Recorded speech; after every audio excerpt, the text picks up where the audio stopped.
Hello, everybody, and welcome to our brief time period 4 review for the AP US History exam. This will cover the time period of 1800 to 1848, of which every one of those years had Henry Clay in our country. So let us begin the big picture of the time period. We will begin with the presidency of Thomas Jefferson and his decision in 1803 to purchase Louisiana from the French. We will then go into our next war with the British, the War of 1812. When that war is over, we will enter a time period called the Era of Good Feelings, very briefly, for only 8 years, in which there was only one political party. The election of 1824, which is called the Corrupt Bargain, will end that era of good feelings. We have an early era of industrialization in America that historians refer to as the market revolution, or development of the market economy, where we shift the way we make goods in the United States. The era of good feelings ends and the age of Jackson politically begins. That'll be from 1828 to 1840, roughly. And all throughout this time period, there are early attempts at reform. I know we think of reform as during the Progressive era and later, but there was significant reforms during this early American history time period as well. So let's now break it down. Thomas Jefferson, when he won the presidency in 1800, his quote was, "We are all Federalists, we are all Republicans." He was trying to bring unity to the United States. And as I said in the previous video, John Adams made his midnight appointments. That led to the Supreme Court case of Marbury versus Madison in 1803, which established the precedent of judicial review. And if I were rambling right now, I would tell you everything about that, but that's not what you're looking for in this video. Jefferson's decision to purchase Louisiana was a controversial one constitutionally because the Constitution does not state that the president is allowed to purchase land. It also does not say that he cannot, so he became a loose interpreter of the Constitution, unlike his views when Hamilton was Secretary of the Treasury and we were creating a national bank. Notice in the time period 3 video, I made no reference of my infatuation with Hamilton, no stupid sarcastic jokes at all. So during this early American time period, impressment was a major foreign policy concern. Nations, specifically Britain and France, were kidnapping our sailors, taking them off of our ships. This policy of impressment was very frustrating. Jefferson responded to it with asking Congress to pass the Embargo Act. So we just stopped trade with everyone. This was not a good decision in the short term because it hurt our economy. In the long term, however, it would require or demand that the American manufacturing base expand. And just be aware that Jefferson did follow Washington's two-term tradition in the presidency. So as Jefferson leaves, James Madison enters, and he will be the one to get us involved in the War of 1812. The causes of this war are impressment, the aforementioned policy, which I just discussed, of taking sailors off of the ships. But we also had Native Americans attacking us in the Northwestern Territory. There was actually a battle called the Battle of Tippecanoe, led by General William Henry Harrison. And then there were these new congressmen, Henry Clay being one of them, who were referred to as warhawks. And they were really looking to expand the nation, hopefully trying to get Canada from the British. So people refer to this as Mr. Madison's War. What are the main events of the war? The burning of the White House. That's a story people love to tell. Francis Scott Key wrote The Star-Spangled Banner during the War of 1812, and there were war heroes like William Henry Harrison and Andrew Jackson, who actually won the Battle of New Orleans after the Treaty of Ghent was signed, ending the war. It's just that they were not able to communicate that back home yet. Ghent is located in Belgium, by the way. Nothing changed with the War of 1812. It is up for you to decide if you think it was a victory, a loss, or a draw for the United States. But what you should be aware of is that we now enter the era of good feelings, and this is because the Federalist Party died out. They had this Hartford Convention and had some demands that were seen as a little bit outlandish, and we will say goodbye to the Federalists, and now it will be the Democratic Republicans and President James Monroe running the show. That rhymes. I didn't mean to do that on purpose. Okay, so main events of the Era of Good Feelings. We have the Adams-Onis Treaty. That is when we acquired Florida from the Spanish. The Missouri Compromise. I know people are aware of the Missouri Compromise, but I don't think you put it in the right time period because it's 40 years before Lincoln is elected. So the Missouri Compromise is when Missouri enters as a slave state, but Henry Clay, wanting to maintain a balance of free and slave states, as to not disrupt the country, added Maine, cutting it off from Massachusetts, as a free state. And then all new territory would be determined based on the line 3630. So if it was above that line, it would be free, and if it was below that line, it would be slave state. And the Monroe Doctrine is during this time period also, very early, 1823, where we were warning European nations to stay out of the Western Hemisphere. And then, as I said, the corrupt bargain is going to end the era of good feelings. I would love to talk about this for the entire 15 minutes that I am allowed to speak, but I know I can't.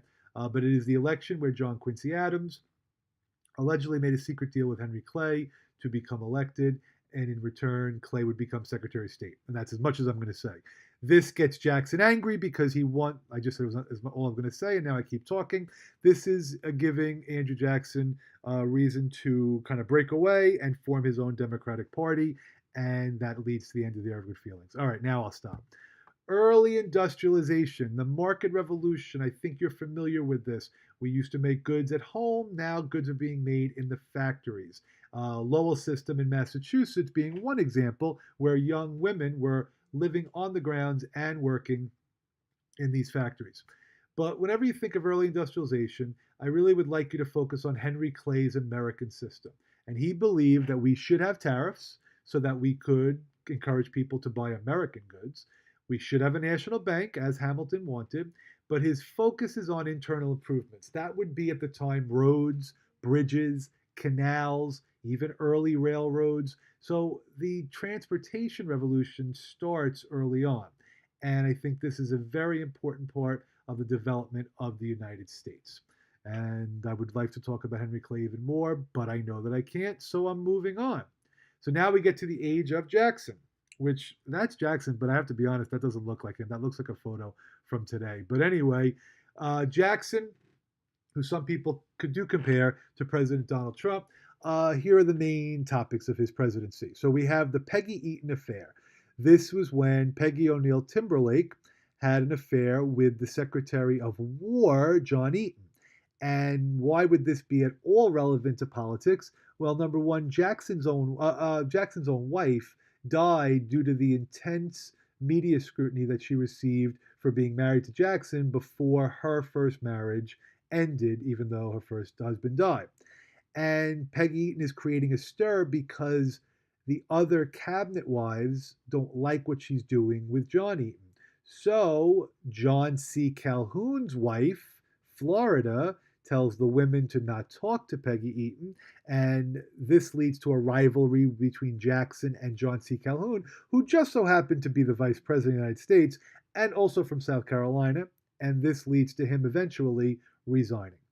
The Tariff of Abominations is the name given to the 1828 tariff by the South. The South felt as if the tariff was unfair to them, so they were hoping to be able to nullify the tariff. This could have led to the Civil War. But who saved the day? You guessed it, Henry Clay, with a compromise tariff that gradually lowered the tariff rate. The Indian Removal Act is 1830. This forced the Indians to move west of the Mississippi River.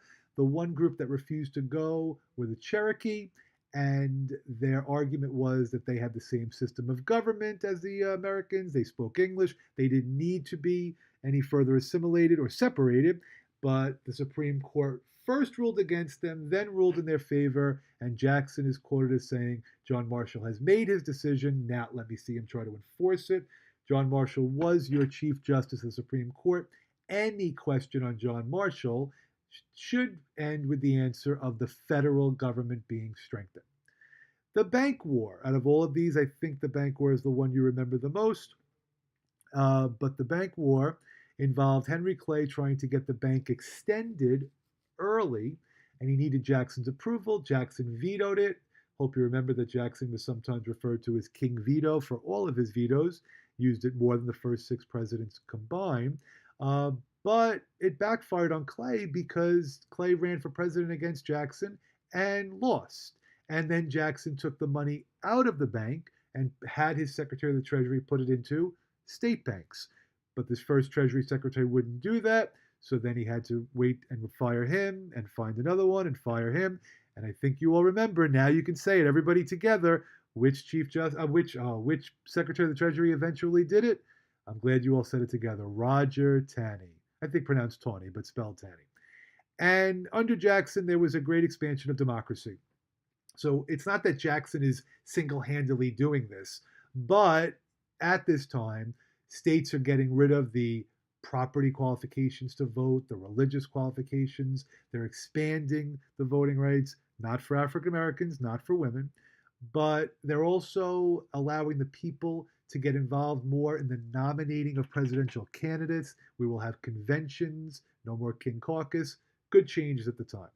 Your last slide is the one that I think kids get confused on because you don't think of reforms during this time period, but there are many. So let's break it down. This is the last slide, by the way. There is obviously a movement to abolish slavery during this time period. Okay, down here is The Liberator. This was a pamphlet by William Lloyd Garrison, very radical abolitionist. He was white.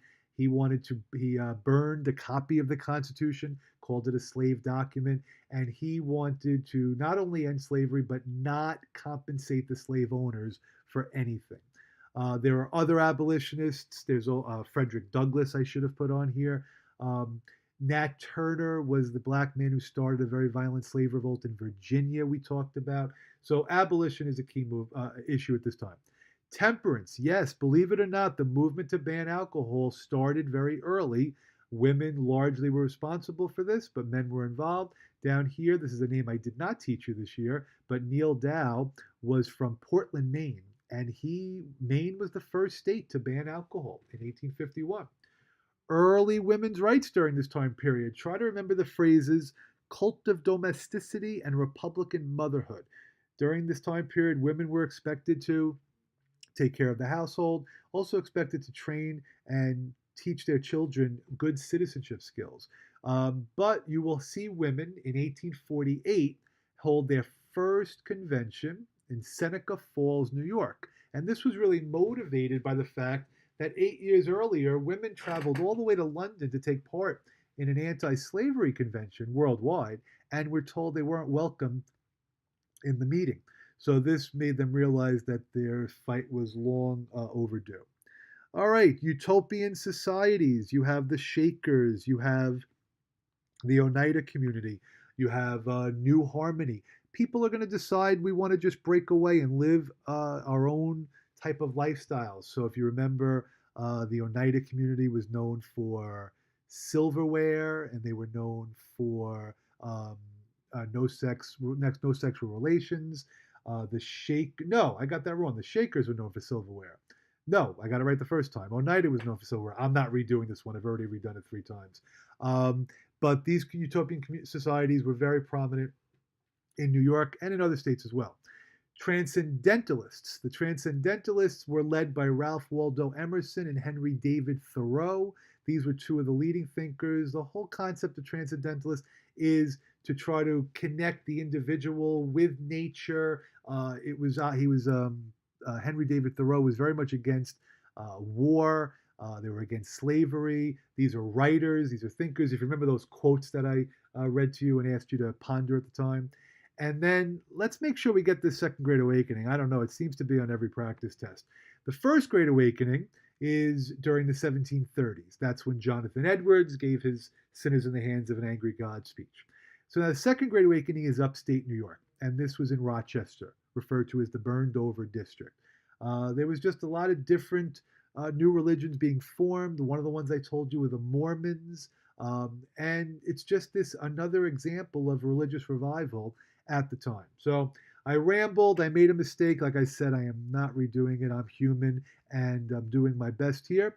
And I wish you guys the best of luck. I'll probably say that 9 times. And that is it. Good luck.